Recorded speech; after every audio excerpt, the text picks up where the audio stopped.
عاش سنينه الأخيرة في صمت وفارقنا في سكوت. اتفاجئنا كلنا بخبر رحيله، وأسرته كلها كانت مكتمة على حياته في الفترة الأخيرة. عمدة الفن صلاح السعدني ودعنا. يا ترى ايه تفاصيل اللحظات الأخيرة من حياته، وازاي كان بيكره المستشفيات والدكاترة؟ تابعونا لآخر الفيديو. صلاح السعدني من مواليد المنوفية وتخرج من كلية الزراعة، لكنه كان بيحب التمثيل جدا. بدأ يقدم مسرحيات على خشبة المسرح، وأول مسلسلاته كانت الرحيل، وبعدها انقطع عن التمثيل 4 سنين، ورجع بعد كده بمسلسل الضحية. هو فنان كل الطبقات، اتألق في دور العمدة وابن البلد وأستاذ البطنية. هو صديق الزعيم عادل إمام. بدأوا رحلتهم الفنية مع بعض، وفي نفس التوقيت اتخرجوا مع بعض من الجامعة كمان. بس صلاح السعدني طلع فنان بتاع كله مسرحيات ومسلسلات، وهو أستاذ طبعا في الأفلام.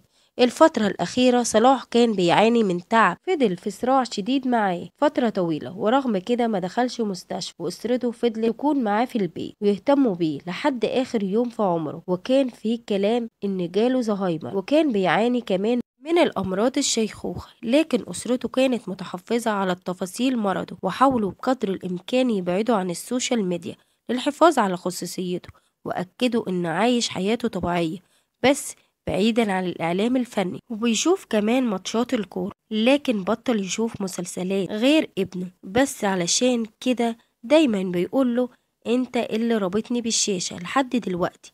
وفي كلام اتقال ان حالته اتدهورت، لكن اسرته خرجت ونفت كل الكلام ده، وقالوا كل شوية بيطلعوا اشاعات. القدر كان ليه كلمة اخيرة في حياة الراحل صلاح السعدني اللي رحل عن عمره 80 سنة، ومن اشهر ادواره العمدة سليمان. وما كانش من نصيب السعدني، كان سعيد صالح هو اللي كان هيعمل الدور ده، لكن اعتذر علشان كان مشغول في فيلم سلام يا صاحبي. وبعدها كان الفنان يحيى الفخراني برضه اعتذر علشان كان مشغول بدور سليم البدري في ليالي الحلمية.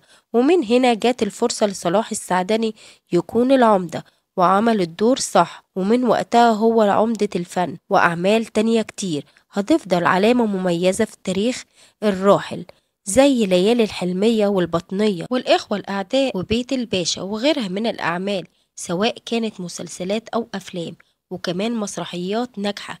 السعدني في ليالي الحلمية كان وش الخير عليه، وفتح قدامه طريق وبقى نجم أرابيسك، اللي كان فنان ورشة محترف، وعمل ورشة أكاديمية لتعليم فن الأرابيسك في أمريكا، ورجع مصر. بعد كده كان آخر ظهور لصلاح السعدني كان مسلسل القاصرات، اللي حقق نجاح كبير في الوسط الفني. كان بيتكلم عن قضية مهمة، وهي عن زواج البنات القاصرات، وبرع فيه. ومن وقتها ما شفناهوش على الشاشة من 2013، وفضل ان يبتعد عن الشاشة بسبب ظروفه الصحية. جه دوركم، ايه الدور اللي فاكرينه لصلاح السعدني؟